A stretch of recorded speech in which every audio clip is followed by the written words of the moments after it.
Баршаңызға сәлем достар, мен сіздермен бүгін осындай керемет, идеальны болып шығатын сметанниктің рецептісімен бөліспекшімін. Видеоның соңына дейін қараңыздар, себебі бұл жерде жаңағы сметанниктің от до қалай пешке қоямыз, пештен қалай алып шығамыз, соның барлығы видеода көрсетілетін болады. Және дәл осы рецепт бойынша мен қазіргі таңда заказ қабылдап күнделікті өзімнің табысымды көріп отырмын десем де болады. Сіздер де дәл солай осылай жасап, заказ қабылдап, өздеріңіздің еңбектеріңіздің ақысын алсаңыздар болады. Ең алдымен құрғақ ингредиенттерімізді біріктіретін боламыз. Ол 400 грамм ұн, 3 үлкен қасық қант және де 10 грамм разрыхлитель. Мен осындай разрыхлительді пайдаланамын. Осылай араластырып аламыз жақсылап. Және де қамырға бір дана жұмыртқа және бөлме температурасындағы пампушка.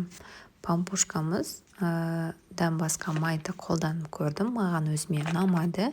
Сол себепті де мен үнемі пампушка майын, маргаринді пайдаланамын. Осылай қолымыздың көмегімен қамыр илейтін боламыз. Қамырымыз слайм дейміз ғой, қазіргі слайм секілді сәл-пәл жабысқақ болу керек қолымызға, немесе пластилин секілді десек болады. Осылай иілгіш жақсы болу керек. Осындай формамызға саламыз. Формамызға міндетті түрде мен заказ қабылдағаннан кейін осылай пергамент қағазын төсеймін. Қолымызбен барлығын осылай біріктіріп шығып, арнайы бортиктарын жасаймыз. Бортиктары біркелкі болу үшін мен шанышқының көмегіне жүгінемін. Қазір мен сіздерге видеода көрсететін боламын. Барлығын қалай бір тұтас қылып жасайтынымызды, қалай оның қысқа ұзын болып кетпеуін қалай қадағалайтынымызды қазір видеода көрсететін боламын. Барлығын осылай қолымызбен жаймалап аламыз, жақсылап. Одан кейін шанышқының көмегіне жүгініп, бортиктарымызды да және де тестамыздың астын жақсылап бір қабат басып алатын боламыз. Мінекей осылай басып шықтық. Міне осылай енді линияларды біркелкілендіреміз. Және де қамырдың ішін біркелкі болып көтерілу үшін осылай біркелкілендіріп шанышқының көмегімен шығатын боламыз. Яғни басып жақсылап осылай видеодағыдай етіп шығасыздар.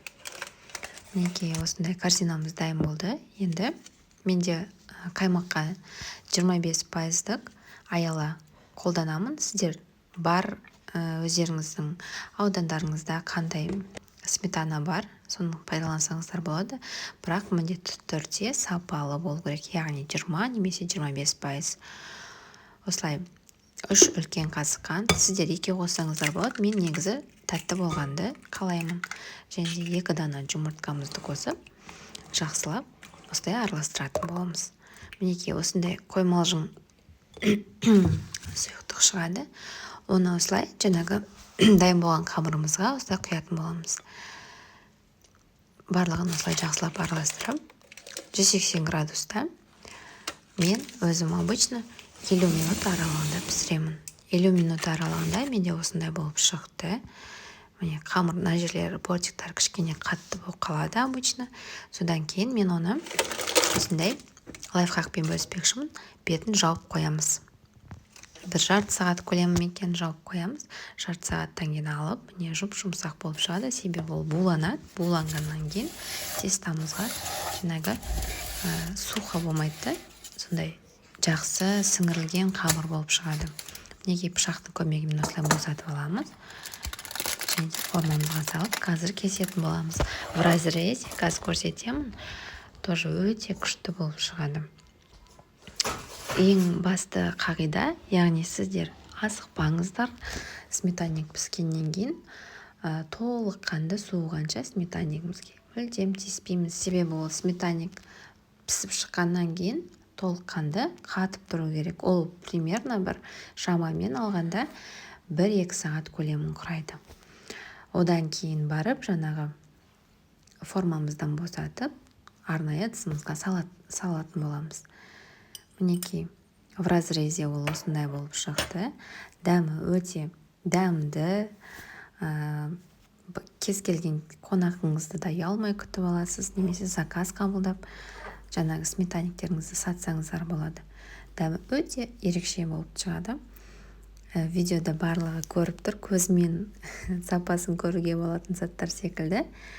Өте дәмді болып шықты. Қамыры жұмсақ. Ең идеальный рецепт меніңше. Каналыма тіркелмеген болсаңыздар тіркеле кетіңіздер, пікірлеріңізбен бөлісе кетіңіздер, барлықтарыңызға бірдей жауап беретін боламын. Астарыңыз дәмді болсын. Сіздермен болған Баймадёка.